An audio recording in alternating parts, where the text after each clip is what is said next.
मित्रों, एक समय की बात है जब देवर्षि नारद जी आकाश मार्ग में विचरण कर रहे थे। तब उन्होंने देखा कि एक बहन अपने भाई की कलाई पे राखी बांध रही थी और उस राखी के बदले वह भाई उसकी सदैव रक्षा करने का उसे वचन दे रहा है। उस समय श्रावण मास का महीना था। अब देवर्षि नारद जी ने मन में सोचा कि आखिर यह सावन का महीना है। इस महीने में भगवान भोलेनाथ की पूजा आराधना की जाती है, तो क्यों ना मैं भगवान भोलेनाथ के पास जाकर उसने ही पूछ लेता हूं कि वह बहन अपने भाई की कलाई पर राखी क्यों बांध रही थी और वह भाई उसकी रक्षा का वचन उसे क्यों दे रहा था। तब देवर्षि नारद जी नारायण नारायण करते हुए जा पहुंचे भगवान भोलेनाथ जी के पास। भगवान भोलेनाथ माता पार्वती के साथ कैलाश पर्वत पर विराजमान थे। जब देवर्षि नारद जी माता पार्वती और भगवान भोलेनाथ के समक्ष जाते हैं और माता पार्वती और भगवान भोलेनाथ को प्रणाम करते हैं और भगवान भोलेनाथ देवर्षि नारद जी से कहते हैं, हे देवर्षि नारद जी, आज आप कैलाश पर्वत पर किस प्रयोजन से पधारे हैं। तब देवर्षि नारद जी कहते हैं, हे प्रभु, आज जब मैं पृथ्वी लोक के आकाश मार्ग में विचरण कर रहा था तब मैंने देखा कि एक बहन अपने भाई की कलाई पर राखी बांध रही थी और वह भाई उसे उसकी रक्षा का वचन दे रहा था। ऐसा क्यों है? ये भाई बहन का प्यार कैसा होता है? हे भगवान, कृपया आप मुझे इसके बारे में बताइए। तब भगवान भोलेनाथ जी कहते हैं कि हे देवर्षि नारद जी, भाई बहन का प्यार माता पिता के रिश्ते के समान होता है। भाई बहन का यह प्यार हमारे प्यारे यमराज जी की वजह से ही है। ये उनकी बहन और उनके प्यार की निशानी है, इसीलिए रक्षाबंधन का त्योहार मनाया जाता है। हे देवर्षि नारद जी, आपने जो पृथ्वी लोक पर देखा वह भाई बहन के प्यार की निशानी थी कि एक बहन अपने भाई का प्यार पाने के लिए कुछ भी कर सकती है, उसकी रक्षा करती है। परंतु यदि वही उस बहन के ऊपर कोई मुसीबत आती है तो उसका भाई हंसते हंसते सब सह जाता है, परंतु अपनी बहन को कोई परेशानी नहीं होने देता है। हे देवर्षि नारद जी, मैं आपको एक अत्यंत ही महत्वपूर्ण रक्षाबंधन की एक कथा सुनाता हूं, जिसे सुनने के बाद आपको पूर्ण ज्ञात हो जाएगा कि आखिर एक भाई का उसकी बहन के प्रति प्यार कैसा होता है। तब देवर्षि नारद जी कहते हैं कि हे भगवान, मुझे उस कथा को सुनाइए, अब मुझसे किंचित मात्र भी रुका नहीं जा रहा है। तब भगवान भोलेनाथ जी कहते हैं, हे देवर्षि नारद जी, इतना उतावलापन ठीक नहीं होता, क्योंकि एक कथा को जो पूरा सुनता है तो इस कथा को सुनने मात्र से उसका कल्याण हो जाता है, और जो भी इस वीडियो को दूसरों के साथ साझा करता है उसकी सभी मनोकामनाएं पूर्ण हो जाती हैं। तब भगवान भोलेनाथ की बात सुनकर देवर्षि नारद जी कहते हैं कि हे भगवान, आप उस कथा को सुनाइए, मैं पूरे मन लग्न के साथ उस कथा को सुनूंगा। अब भगवान भोलेनाथ कहते हैं, हे देवर्षि नारद जी, आज मैं तुम्हें एक अमीर बहन और गरीब भाई की कथा सुनाता हूं। आज की कथा सुनकर तुम्हें पता चल जाएगा कि एक भाई और बहन का रिश्ता कैसा होता है और हर एक बहन और भाई को अपना रिश्ता कैसे निभाना चाहिए। साथ ही साथ तुम्हें आज की इस कथा में जानने को मिलेगा कि आखिर मनुष्य गरीब क्यों हो जाता है, वह कौन से कारण है जिनकी वजह से मनुष्य गरीब हो जाता है।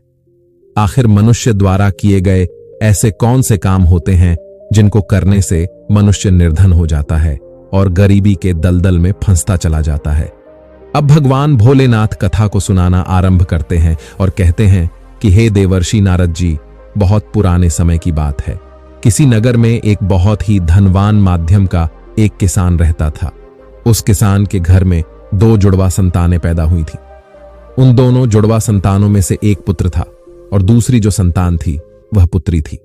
उस किसान ने अपने पुत्र का नाम श्याम रखा और अपनी पुत्री का नाम चित्रा रखा। इधर जब एक समय के बाद उस किसान की संतानें बड़ी हुई तो उन दोनों की आयु धीरे धीरे एक दिन विवाह के योग्य हो गई।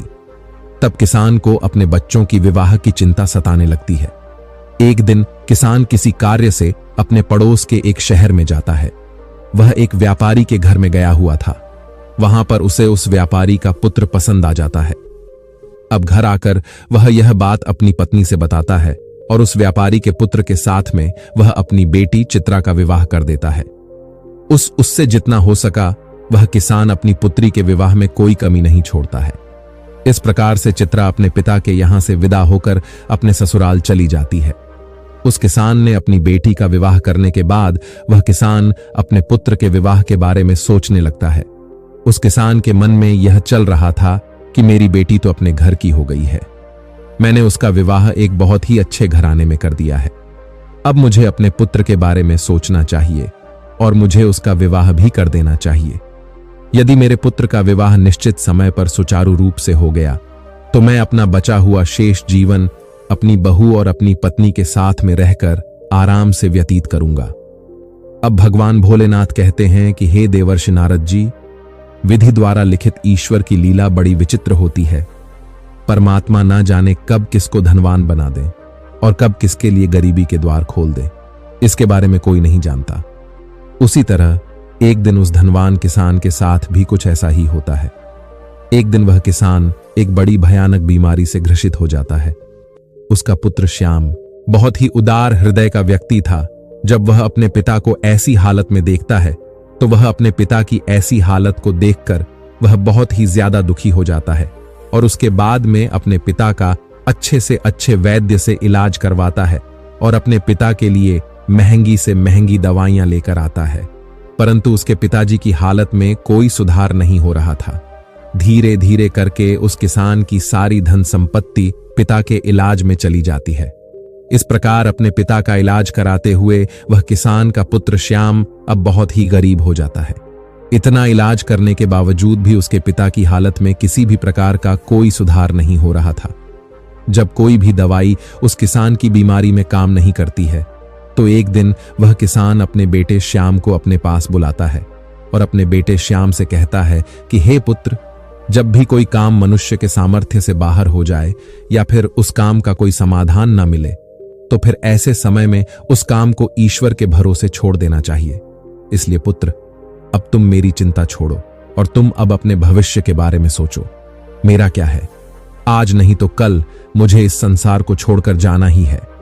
हे पुत्र, मैंने अपनी जिंदगी को बहुत अच्छे से जिया है।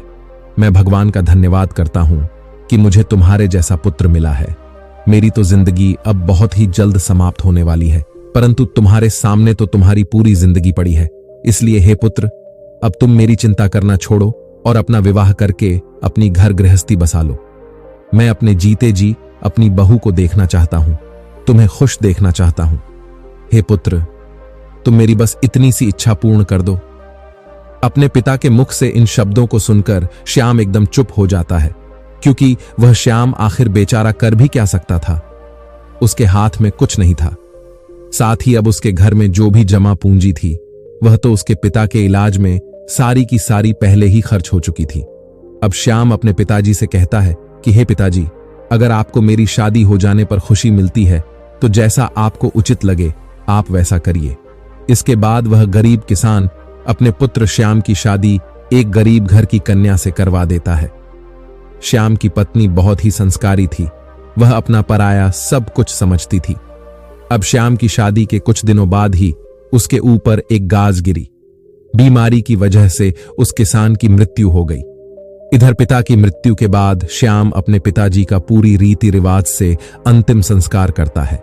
श्याम के पास जो कुछ खेत खलिहान था वह सब कुछ पिता की बीमारी के इलाज में पहले ही जा चुका था और अब श्याम के पास जो कुछ भी जमा पूंजी बची हुई थी वह इस पूंजी से अपने पिता का अंतिम संस्कार और प्रीति भोज करने में समाप्त हो जाती है। इस प्रकार से श्याम अब और भी ज्यादा गरीब हो जाता है। मित्रों, जब श्याम एक दिन बिल्कुल ही कंगाल हो जाता है तो वह गांव के बाहर जाकर अपनी पत्नी के साथ एक झोपड़ी को बनाकर रहने लगता है। श्याम पहले से ही मेहनती तो था ही, अब वह दूसरों के खेतों में मेहनत मजदूरी करके अपना और अपनी पत्नी का पेट पालने लगता है। अब इधर बहन को जब पता चला कि उसके पिता की मृत्यु हो गई है तो वह भी दुखी हो जाती है। साथ ही उसे जब यह पता चलता है कि उसके भाई ने अपने पिता की सारी पूंजी को उनके इलाज में खर्च कर दिया है तो श्याम की बहन चित्रा, जिसका विवाह एक धनी व्यापारी के घर में हुआ था, उसे जब अपने भाई की स्थिति के बारे में पता चलता है तो वह धनवान बहन अपने गरीब भाई से घृणा करने लगती है। मित्रों, अब भगवान भोलेनाथ कहते हैं कि हे देवर्षि नारद जी, कलयुग का प्रत्येक मनुष्य धन का लोभी होता है। जैसे वह श्याम की बहन श्याम के पास धन न देखकर अपने ही सगे भाई से घृणा करने लगी। वह मन में सोचने लगी कि मेरा भाई अब तो बिल्कुल ही कंगाल हो चुका है उसका घर, जमीन सब बिक चुका है और अब उसके पास में एक फूटी कौड़ी भी नहीं बची है। यदि वह ऐसी हालत में वह मेरे ससुराल आता है तो उसे देख देख कर मेरी देवरानियां और जेठानियां मेरा बड़ा ही अपमान करेंगी और मेरा मजाक बनाएंगी कि तेरे मायके वाले तो बिल्कुल ही कंगाल है। अब ऐसे तो मेरे ससुराल में मेरी बहुत ही ज्यादा बदनामी हो जाएगी। अपनी बेइज्जती ना हो इस डर से वह चित्रा अपने सगे भाई से रिश्ता तोड़ देती है। वह बहन अपने भाई के लिए इतनी निर्दय हो जाती है कि वह चित्रा अपने पिता की ही 13वीं पर नहीं जाती है और ना ही अपने भाई का हाल पूछती है और ना तो चित्रा अपने भाई को अपने ससुराल बुलाती है और ना ही कभी अपने भाई के घर जाती है। जब श्याम को चित्रा के ऐसे बर्ताव के बारे में पता चला तो अब श्याम को धीरे धीरे अच्छी तरह से पता हो जाता है कि अब मेरी प्यारी सी मुस्कान वाली जो बहन हुआ करती थी वही बहन आज मुझसे नफरत क्यों कर रही है। इसलिए श्याम भी अपनी बहन के ससुराल कभी नहीं जाता है। इस प्रकार से चित्रा तो बड़े ऐसो आराम के साथ में अपने ससुराल में अपनी जिंदगी गुजार रही थी, परंतु मेहनत मजदूरी करने के बाद भी अपनी पत्नी के साथ झोपड़ी में रहकर किसी तरह से अपने जीवन के दिनों को काट रहा था। अब भगवान भोलेनाथ कहते हैं, हे देवर्षि नारद जी, ऐसे ही करते करते कुछ साल गुजर जाते हैं। इन बीते हुए सालों में श्याम को एक पुत्र हुआ और वह पुत्र कब 15 साल का हो गया उसे पता ही नहीं चला। इधर अब चित्रा की भी संतानें बड़ी हो चुकी थी। कुछ साल गुजरने के बाद एक दिन श्याम की बहन चित्रा के लड़के का विवाह तय हो जाता है, लेकिन श्याम की बहन चित्रा ने अपने भाई को निमंत्रण का आमंत्रण नहीं दिया। जब श्याम को इस बात का पता चलता है कि उसके भांजे की शादी होने वाली है तो इस बात को सुनकर श्याम बहुत ही प्रसन्न हो जाता है और अपनी पत्नी के पास जाकर इस बात की खबर देता है। वह अपनी पत्नी से कहता है कि हे प्रिय, मेरी प्यारी बहन के पुत्र मेरे भांजे का विवाह तय हो गया है, हमें वहां चलना चाहिए। श्याम की पत्नी का नाम दिव्यानी था। जब श्याम अपनी पत्नी दिव्यानी को यह बातें बताता है कि मेरी बहन के बेटे की शादी है और हम सभी को बहन के घर जाना है, तब अब श्याम की पत्नी को इस बात की जानकारी होती है कि ननंद के बेटे की शादी है, तो वह इस बात को सुनकर अत्यंत ही खुश हो जाती है। अब वह सोचने लगती है, चलो इसी बहाने से सही, कम से कम मैं अपनी ननंद से जाकर के मिल तो आऊंगी और उसके घर को देख आऊंगी। दिव्यानी खुश होकर अपने पति से कहती है, हे पतिदेव, मैं आपके साथ में जरूर चलूंगी, लेकिन पहले मुझे यह बताओ, क्या हमारी प्यारी ननंद ने हमारे लिए निमंत्रण के लिए आमंत्रण पत्र भेजा है या नहीं? अपनी पत्नी के मुख से इन बातों को सुनकर श्याम बिल्कुल ही चुप हो जाता है। फुल अपनी पत्नी दिव्यानी से कहता है कि हे प्रिय, न्योता तो नहीं आया है, पर मुझे यह दूसरों के द्वारा खबर मिली है कि हमारे भांजे की शादी है, परंतु इससे क्या फर्क पड़ता है कि न्योता आया है कि नहीं, आखिर वह भी तो हमारी बहन का ही बेटा है। तब दिव्यानी अपने पति श्याम से कहती है, हे प्रिय, देखो, बात तो आपकी सही है कि आपके भांजे की शादी है, लेकिन बिना निमंत्रण के ननंद के घर जाना उचित नहीं है और आपको भी वहां नहीं जाना चाहिए। अब वह श्याम अपनी पत्नी दिव्यानी को समझाता है कि हे प्रिय, चित्रा के ससुराल वाले बड़े ही धनवान आदमी हैं, शादी ब्याह का घर है, जल्दबाजी में उन्हें हमारी याद नहीं रही होगी, या फिर हो सकता है कि उन्होंने हमारे यहां पर निमंत्रण भिजवाया हो, लेकिन निमंत्रण वाला पर्चा हमारे पास तक नहीं पहुंचा हो। इसलिए हे प्रिय, तुम किसी भी प्रकार का कोई भी सोच विचार मत करो और बच्चे को निमंत्रण जाने के लिए तैयार करके मेरे साथ तुम भी बहन के घर के लिए चलो। जब दिव्यानी ने अपने पति श्याम की इन बातों को सुना तब उसने जवाब दिया। दिव्यानी कहने लगती है, हे पिया, यदि तुम जाना चाहते हो तो तुम जा सकते हो, लेकिन बिना निमंत्रण के मैं नहीं जाऊंगी। श्याम ने जब अपनी पत्नी के मुख से ऐसी बातें सुनी तो श्याम कहता है, ठीक है, यदि तुम्हारी यही इच्छा है तो तुम बच्चों के साथ घर पर ही रहो, मैं अकेला चित्रा के ससुराल के लिए चला जाता हूं। यदि मैं अपनी बहन के ससुराल नहीं गया तो मेरी बहन की देवरानियां और जेठानियां मेरी बहन को ताना मारेगी और कहेंगी कि खर्चा ना हो जाए, इसीलिए तेरा भाई नहीं आया। अब इतना कह करके श्याम घर के अंदर से बाहर चला जाता है। अब भगवान भोलेनाथ कहते हैं, हे देवर्षि नारद जी, अब श्याम जो था वह बहुत ही ज्यादा गरीब हो चुका था। श्याम के पास चावल और वस्त्र खरीदने के लिए पैसे नहीं थे। अब श्याम अपनी बहन के घर जाने के लिए वह अपने मित्र से थोड़े से पैसे उधार लेता है। श्याम ने उधार लिए हुए पैसों से अपनी बहन चित्रा और अपने बहनोई के लिए सुंदर सुंदर वस्त्र खरीदता है और उन कपड़ों को लेकर के श्याम सुबह अपनी बहन के ससुराल के लिए चल देता है। पैदल चलते चलते श्याम को सुबह से शाम हो जाती है। तब वह अपनी बहन के दरवाजे पर पहुंचता है और दरवाजे के एक तरफ जाकर के खड़ा हो जाता है श्याम। बेचारा दरवाजे पर खड़े होकर अपनी बहन चित्रा के आने का इंतजार कर रहा था। तभी चित्रा की जेठानी की नजर श्याम पर पड़ जाती है और वह श्याम को पहचान लेती है। श्याम को देखने के बाद चित्रा की जेठानी जाकर चित्रा से बताती है कि बहन चित्रा, आज तेरा भाई तेरे घर आया है, जाकर देख, तेरा भाई तेरे दरवाजे पर खड़ा है। जब चित्रा ने अपनी जेठानी के मुख से ऐसी बातें सुनती है तो वह अपनी जेठानी से पूछने लगती है, दीदी, यदि तुमने मेरे भाई को द्वार पर खड़ा देखा है तो मुझे यह बताओ, मेरा भाई मेरे ससुराल में किस हालत में आया है और मेरे भाई ने आखिर कैसे कपड़े पहने हैं। अब चित्रा की जेठानी कहती है कि तुम्हारा भाई फटे पुराने वस्त्र पहनकर तुम्हारे द्वार पर खड़ा है, वह तुम्हारे आने का इंतजार कर रहा है। अपनी जेठानी की यह बात सुनकर चित्रा गुस्से से लाल हो जाती है और सभी की नजरों को बचाते हुए अपने भाई के पास पहुंच जाती है। वह बेचारा श्याम जब अपनी बहन चित्रा को अपने पास आता हुआ देखता है तो खुशी के मारे उसका चेहरा खिल उठता है। अपनी बहन को देखकर श्याम की आंखों में आंसू आ जाते हैं, क्योंकि वह आज सालों बाद उससे मिल रहा था। उसके बाद चित्रा अपने भाई को अपने साथ में लेकर सबकी नजरों से बचाते हुए अपने घर के सबसे अंदर वाले कमरे में ले जाती है और पूछने लगती है, अरे भाई, तुम्हारे पास आखिर किसने निमंत्रण पत्र भेजा था जो तुम यहां चले आए। तब श्याम कहता है, बहना, तुमने तो अपने भाई को बिल्कुल भुला ही दिया है, परंतु मुझे किसी से पता चला कि मेरे भांजे की शादी है, इसीलिए मैं तुम्हारे लिए और तुम्हारे बेटे के लिए नए कपड़े लेकर आया हूं। मैंने सोचा अगर मैं अपनी बहन के ससुराल नहीं जाऊंगा तो मेरी बहन की देवरानियां और जेठानियां उसे ताना मारेंगी। इस वजह से मैं तुम्हारे पास आया हूं। अपने भाई के मुख से इन बातों को सुनकर चित्रा कहने लगती है, भाई, तुम्हें इस तरीके से बेशर्मों की तरह मेरे घर नहीं आना चाहिए था। तुम इस तरीके से फटे पुराने कपड़े पहनकर मेरे घर तक चले आए, ये मेरे लिए बड़े लाज की बात है। कम से कम अपनी नहीं तो मेरी इज्जत, मेरे मान सम्मान का ख्याल तो किया होता। आखिर तुम्हारी तो कोई इज्जत नहीं, कम से कम तुमने हमारी इज्जत के बारे में तो सोचा होता। मेरा विवाह एक ऊंचे कुल में हुआ है, इस वजह से तुम्हें ऐसे बनकर नहीं आना चाहिए था। जब श्याम अपनी बहन चित्रा के मुंह से ऐसे कटु शब्द सुनता है तब उस मजबूर भाई का कलेजा छलनी हो जाता है। अब भगवान भोलेनाथ कहते हैं, हे देवर्षि नारद जी। तब श्याम अपनी बहन के पैरों में गिरकर माफी मांगने लगता है। श्याम कहता है, हे बहन, मुझे क्षमा कर दो।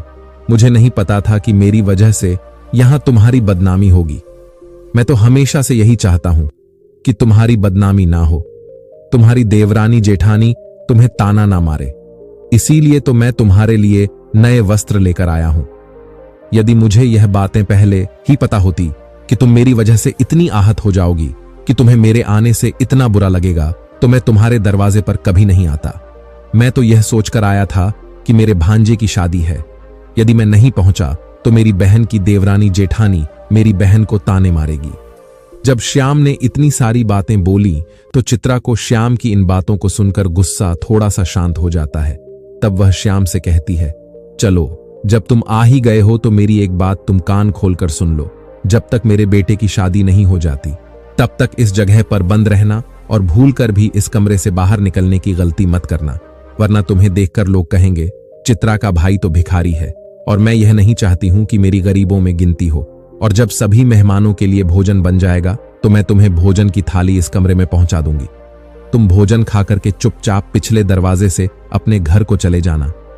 श्याम कहता है, ठीक है बहना, मैं आज रात को ही तुम्हारे घर से अपने गांव के लिए चला जाऊंगा, मगर मेरी तुमसे एक विनती है। मैं तुम्हारे लिए और जीजा जी के लिए जो कपड़े मैं लाया हूं, तुम उन कपड़ों को रख लो। उन्हें मैं तुम्हारे लिए बड़े प्यार से लाया हूं। चित्रा ने अपने भाई से कपड़ों को ले लिया और चुपचाप कमरे के बाहर चली आई, और जाते समय बाहर से उस कमरे की कुंडी लगा जाती है कि श्याम बाहर ना आ सके। श्याम उस कमरे में बैठकर अपनी बहन के वापस आने का इंतजार करने लगता है। अब भोलेनाथ जी कहते हैं, हे देवर्षि नारद जी, इधर श्याम उस कमरे में बैठा हुआ अपनी बहन के लौटने का इंतजार कर रहा था कि मेरी बहन मुझे भोजन खिलाने के लिए लौटकर वापस आती ही होगी। आज तो मुझे स्वादिष्ट भोजन खाने को मिलेगा। परंतु श्याम को क्या पता था कि वह निर्मोही बहन अपने भाई को उस कमरे में बंद करके अपने घरेलू काम धंधे में लग चुकी है और भाई के लिए भोजन देना भूल चुकी है। श्याम की बहन चित्रा शादी के काम धंधे में इतनी ज्यादा खो जाती है कि अब उसे याद ही नहीं रहता कि उसका भाई उसी के यहां एक कमरे में बंद है और वह मेरे लौटने का इंतजार कर रहा है। चित्रा सारा काम करती गई और शादी पूर्ण रूप से संपन्न हो गई। अब चित्रा एक बड़े घराने की बहू थी तो उसका घर भी बहुत बड़ा था। चित्रा ने अपने भाई को सबसे पीछे वाले रूम में बंद किया था। एक बात और भी थी कि उधर कोई आता जाता भी नहीं था। अब जैसे जैसे समय बीतने लगता है, भूख प्यास की वजह से श्याम अब छटपटाने लगता है और उसकी हालत भी खराब होने लगती है। तब श्याम अपनी बहन को आवाज लगाता है, लेकिन उसकी आवाज को कोई भी नहीं सुनता है। अब चित्रा शादी के बाद होने वाली रस्मों में व्यस्त थी। इस तरह से श्याम को उस कमरे में पड़े पड़े 2 दिन बीत जाते हैं। अब भगवान भोलेनाथ कहते हैं कि हे देवर्षि नारद जी, इधर श्याम को अपनी पत्नी और बच्चों की याद आती है। श्याम सोचता है, यदि यहां कोई नहीं आया तो मैं भूखा प्यासा इसी कमरे में मर जाऊंगा। यदि मैं मर गया तो मेरे पत्नी सहित बच्चों का क्या होगा? मेरे ना होने पर कैसे मेरी पत्नी बच्चों का पालन पोषण करेगी? यही सब कुछ सोचते सोचते और कमजोरी की वजह से बेहोश होने लगता है। तभी किसी काम की वजह से चित्रा की जेठानी कमरे के पास से गुजरती है। जब श्याम के कानों में किसी के आने की आवाज सुनाई देती है तो श्याम अपनी पूरी ताकत से उस कमरे का दरवाजा पीटने लगता है।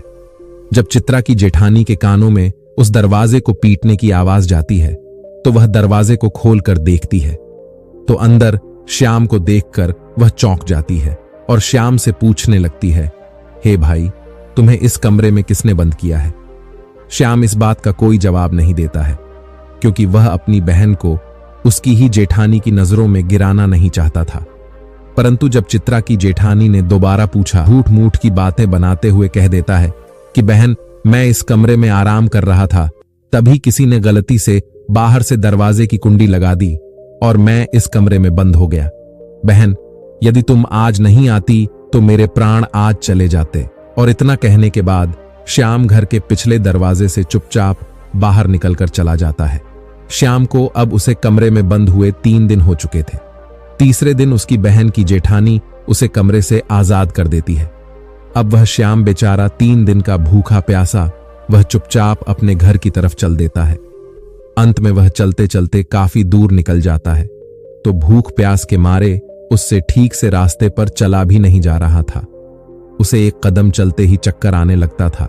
जब श्याम चलते चलते खूब थक जाता है और फिर श्याम का सर चकराता है और वह जमीन पर गिरने वाला ही होता है कि तभी वहां पर कहीं से एक बूढ़ी औरत आ जाती है और वह बूढ़ी औरत श्याम को जमीन में गिरने से पहले ही श्याम को पकड़ लेती है। अब जब श्याम को कुछ घंटों बाद होश आता है तो वह खुद को उस औरत की गोद में पाता है।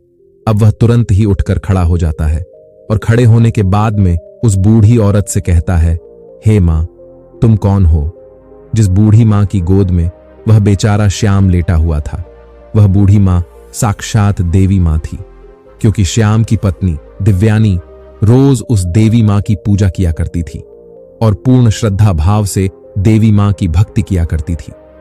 इसीलिए जब श्याम चक्कर खाकर गिरने वाला हुआ था तो उसी समय पर देवी मां प्रकट होकर श्याम को संभाल लेती है और श्याम का सिर अपनी गोद में रखकर उसे अपनी गोद में सुला लेती है।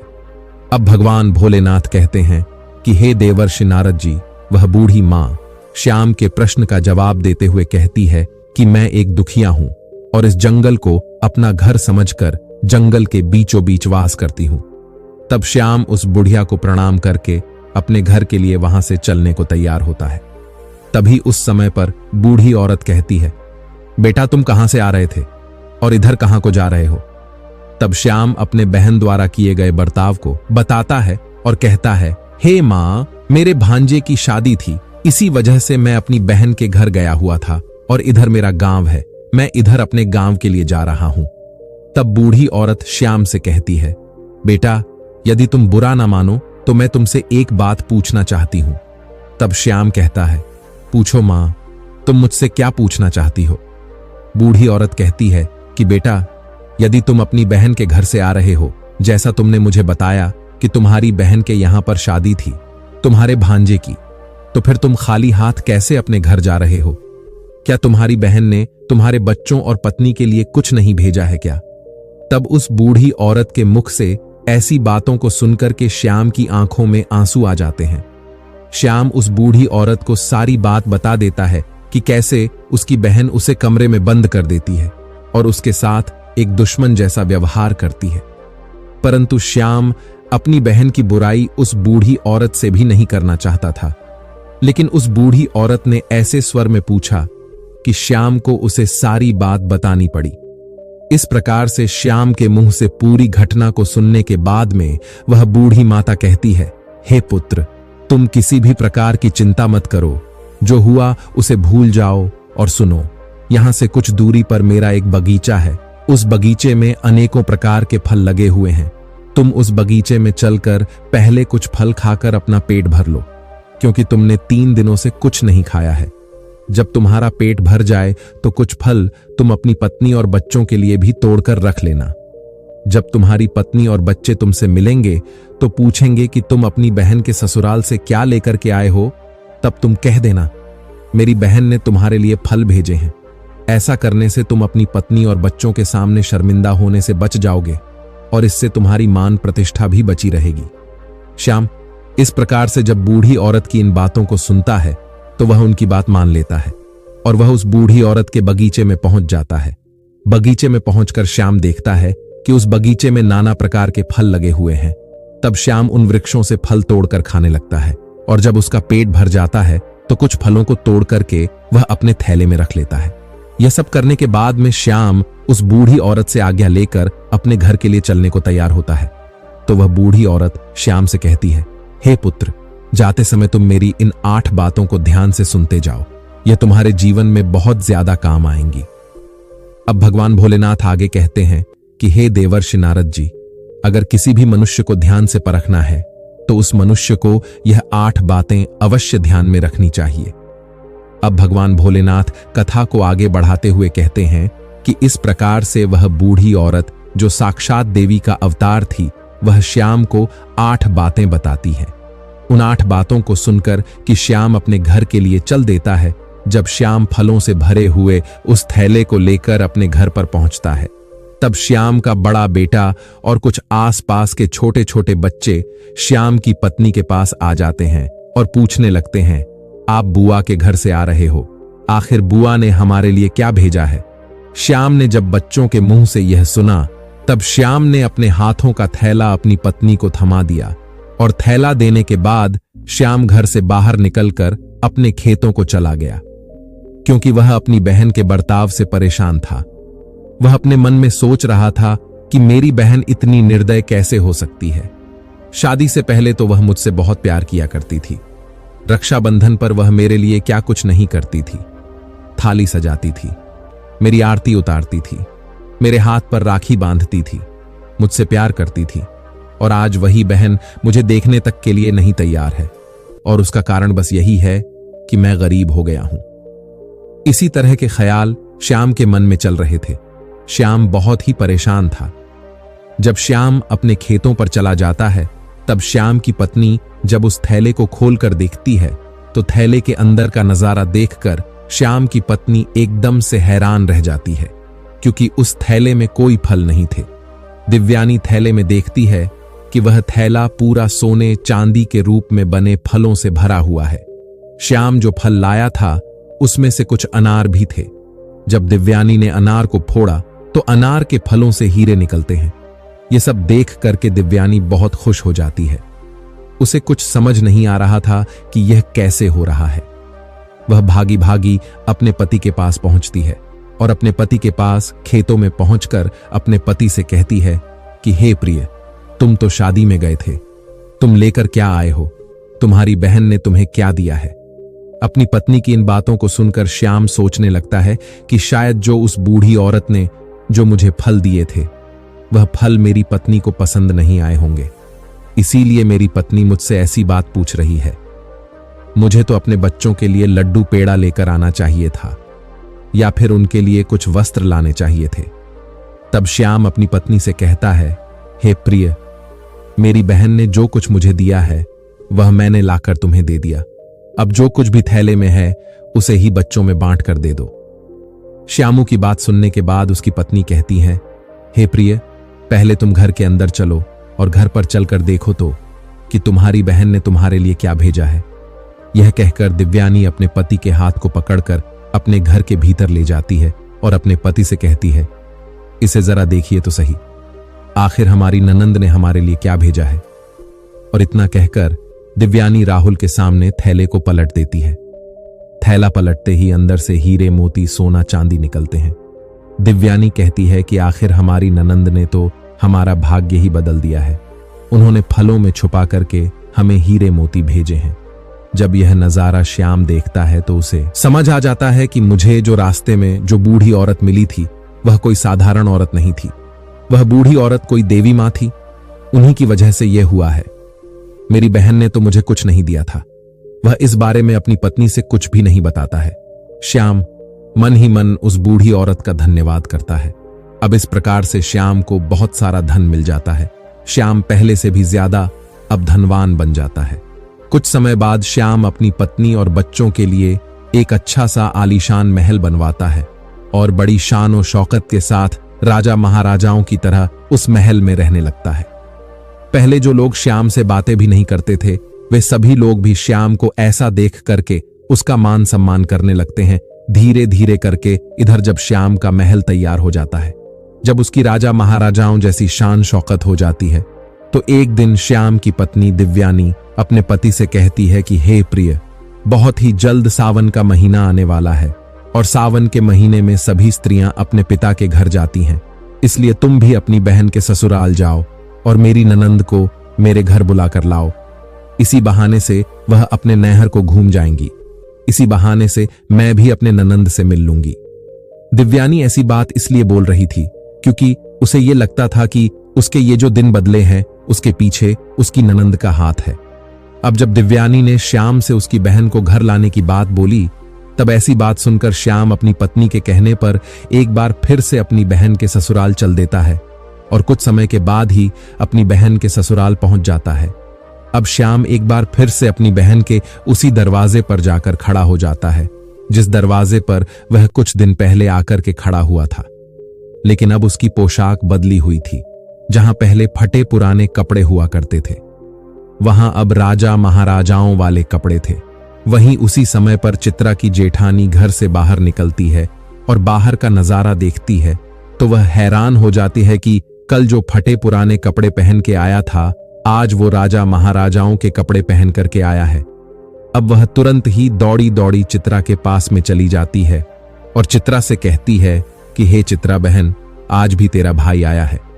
अपनी जेठानी के मुख से इस बात को सुनकर चित्रा कहने लगती है, हे बहन, कोई भी भिखारी मेरा भाई नहीं हो सकता। मेरा कोई भाई वाई नहीं है। दरअसल चित्रा ऐसा इसीलिए कह रही थी क्योंकि चित्रा इस बार भी अपने भाई को वहीं भिखारी ही समझ रही थी। लेकिन जब उसकी जेठानी बताती है कि चित्रा, तुम्हारा भाई आज भिखारियों की तरह नहीं, राजा महाराजाओं की तरह आया है। तुम्हारे भाई को देखकर ऐसा लग रहा है मानो जैसे वह किसी देश का राजा महाराजा हो। तुम्हारे भाई के आगे पीछे सैनिक हैं। तुम्हारे दरवाजे पर एक बड़ी सुंदर सजी हुई रथ गाड़ी खड़ी है। बहन, एक बार जाकर देखो तो। जब चित्रा ने अपनी जेठानी के मुख से इन बातों को सुना, तब तो उसे अपनी जेठानी की बातों पर किसी प्रकार का कोई यकीन नहीं होता है और सच्चाई जानने के लिए अपने भाई को छुप कर देखने लगती है। जैसे ही चित्रा ने अपने भाई के एक राजा महाराजा के रूप को देखा, तो अपने भाई के ठाठ बांट को देख करके चित्रा एकदम चकित रह गई। वह सोचने लगती है कि कल तक तो मेरा भाई बिल्कुल ही भिखारी था, उसके पास तो पहनने के लिए वस्त्र भी नहीं थे, फिर अचानक एकदम से वह इतना अमीर कैसे बन गया। अब तो श्याम की बहन चित्रा आरती का थाल सजाकर अपने भाई की आरती उतारने लगती है। उसके बाद में चित्रा अपने भाई को बड़े ही आदर के साथ अपने घर में बुलाकर ले जाती है और अपने भाई से कहती है, हे भैया, मुझे क्षमा कर दीजिए। मेरी वजह से तुम्हें बहुत ज्यादा कष्ट और शर्मिंदगी उठानी पड़ी। मुझे तुम्हारे साथ ऐसा नहीं करना चाहिए था। अपनी बहन के मुख से इन बातों को सुनकर श्याम कहने लगता है कि बहना कोई बात नहीं, उस समय पर हमारे दिन कुछ अच्छे नहीं थे। तुम्हारी गलतियों के लिए मैंने तुम्हें पहले ही क्षमा कर दिया था। बहन, अब तुम इन बातों को छोड़ो और मेरे साथ मेरे घर चलने की तैयारी करो। बहन, मैं तुम्हें बुलाने के लिए आया हूं। अब तुम्हें मेरे साथ में मेरे घर चलना है। तुम्हारी भाभी ने तुम्हें बुलाने के लिए मुझे यहां पर भेजा है।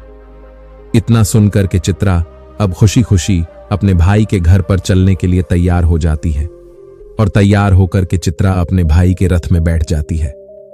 अब भगवान भोलेनाथ आगे कहते हैं कि हे देवर्षि नारद जी, एक भाई जिसकी बहन ने उसे गरीब होने पर खाने तक के लिए नहीं पूछा, और वही भाई जिसके पास धन आते ही वह अपनी बहन को बुलाने के लिए उसके ससुराल चला गया और उसकी सारी गलतियों को भूल गया।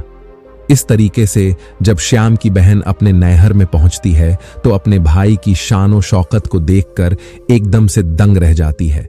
वह देखती है कि एक भव्य आलीशान महल है और महल के अंदर अनेक प्रकार के नौकर चाकर लगे हैं और अन्न के भंडार भरे हुए हैं।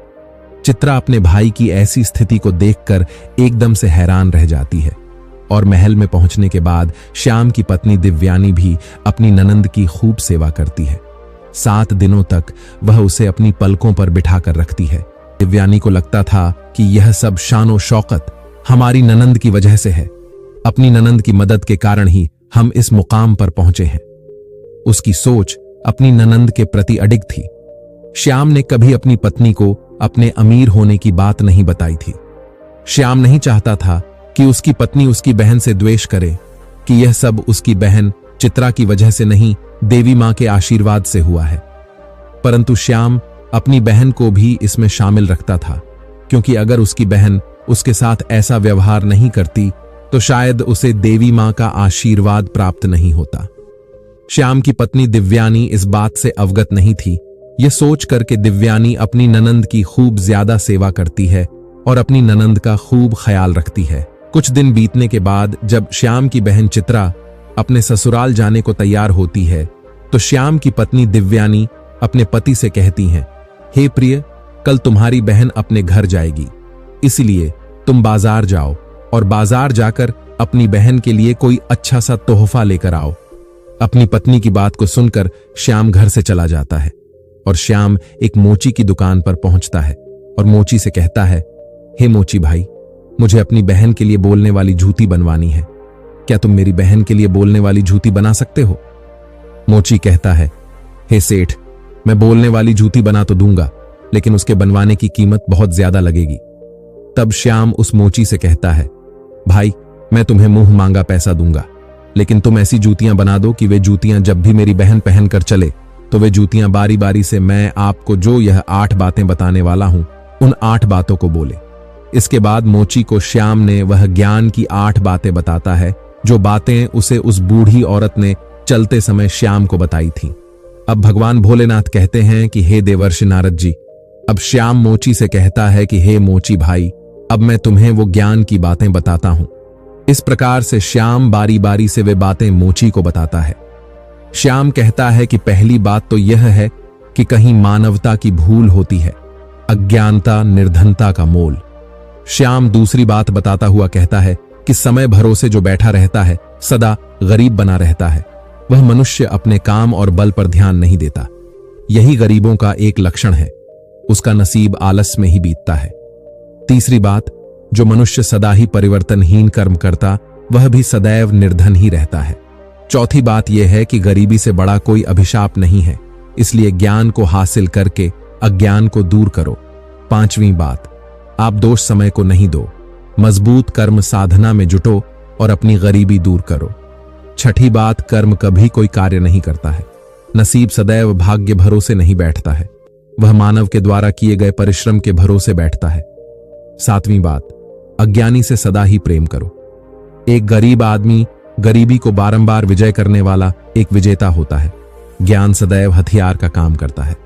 आठवीं बात बताते हुए श्याम मोची से कहता है कि मोची भाई, मेरी बहन जब 8वां कदम रखे तो जूतियां बस यही बात बोले कि पैसों के बाजार में बदल गई तहजीब, धन दौलत से जुड़ रहे रिश्ते हुए गरीब, अब श्याम मोची से कहता है कि हे मोची भाई, ऐसी 8 बातें बोलने वाली मुझे जूतियां बना दो। जब यह 8 बातें वो जूतियां बोलेगी और जब मेरी बहन इन बातों को सुनेगी तो उसे अपनी गलती का एहसास होगा कि उसने कैसे पैसे के घमंड में आकर के अपने भाई का ऐसा अपमान किया था। उसे अपने भाई का अपमान नहीं करना चाहिए था। श्याम उस मोची से अपनी बहन के लिए हीरे मोतियों से जड़ी हुई सोने और चांदी की जूतियां बनवाता है और उन जूतियों को ले जाकर अपनी बहन के लिए उपहार स्वरूप दे देता है। सोने चांदी की जूतियों को देखकर कि चित्रा का चेहरा एकदम खिल सा जाता है, क्योंकि वह धन की लोभी तो पहले से ही थी। इस वजह से सोने चांदी हीरे जवाहर रात की जूतियां देखकर उसके मन में और लालच आया। अब चित्रा अपने भाई से विदा लेकर अपने घर चली जाती है। जब चित्रा अपने ससुराल पहुंच जाती है तो चित्रा की देवरानी जेठानी पूछने लगती है, हे चित्रा, तुम अपने भाई के घर से आई हो, तुम्हारे भाई ने तुम्हें क्या उपहार दिया है? तब चित्रा अपनी देवरानी जेठानी तथा अपने सास ससुर और अपने देवर जेठ को अपने भाई के द्वारा दी हुई भेंट दिखाती है और वह कहती है, देखो, मेरे भाई ने मुझे सोने चांदी से जड़ी हुई हीरे मोती से जड़ी हुई यह जूतियां दी हैं। तब चित्रा उन जूतियों को पहन करके चलकर दिखाती है। जैसे ही चित्रा उन जूतियों को पहन करके चलती है तो जूतियां बोलती हैं कि पैसों के बाजार में बदल गई तहजीब, धन दौलत से जुड़ रहे रिश्ते हुए गरीब। जब चित्रा इस बात को सुनती है तो उसका सर शर्म से नीचे झुक जाता है और अपने भाई को याद करके एकदम से रोने लगती है। जब चित्रा का ऐसे लटका हुआ मुंह उसकी देवरानी जेठानी देखती है तो वह पूछती है कि चित्रा, आखिर क्या हुआ जो तुम अचानक से रोने लगी? तो चित्रा अपनी देवरानी और जेठानी को सारी बातें बताती है कि हे बहन, मैंने पैसों के घमंड में आकर अपने भाई को कितना भला बुरा कहा था। मैंने अपने भाई को एक गिलास पानी तक नहीं पूछा था। आज देखो, मेरे भाई ने मुझे कितनी कीमती जूतियां बनवा कर दी हैं। अब तो मुझे अपने आप से घृणा होने लगी है। मैं तो जीना नहीं चाहती। तभी चित्रा की जेठानी उसे समझाने लगती है कि हे बहन, जो भी कुछ हुआ उसे भूल जाओ।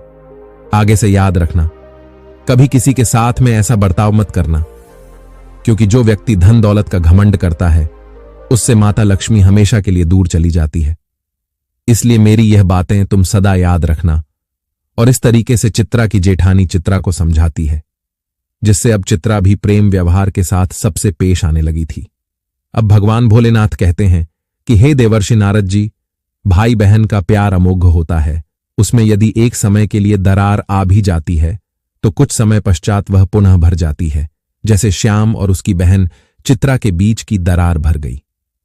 श्याम की पत्नी दिव्यानी की वजह से श्याम पुनः एक धनवान व्यक्ति बन पाया और बहन के आंखों पर जो माया की एक धुंधली पट्टी चढ़ गई थी, वह भी श्याम ने उन बोलने वाली जूतियों के माध्यम से वह पट्टी भी हट गई। अंत में सब ठीक ही होता है। अगर कोई किसी चीज को दिल से चाहे तो ईश्वर सदैव ही उस कार्य को करने में उसकी मदद करते हैं। अब देवर्षि नारद जी कहते हैं, हे प्रभु, आपने मुझे जो यह कथा सुनाई है, यह कथा सद्गुण संपन्न है। आपका मुझे इस कथा का अवलोकन करने के लिए धन्यवाद। मित्रों, आपको हमारे वीडियो के द्वारा दिया गया ज्ञान कैसा लगा? कृपया हमें कमेंट करके अवश्य बताइएगा। साथ ही आप सभी से विनम्र निवेदन है कि हमारे चैनल को भी सब्सक्राइब अवश्य कर लेना और जितना हो सके इस वीडियो को शेयर करें ताकि सभी को इसके बारे में पता चल सके। मित्रों, वीडियो को यहां तक देखने के लिए आप सभी का दिल से धन्यवाद।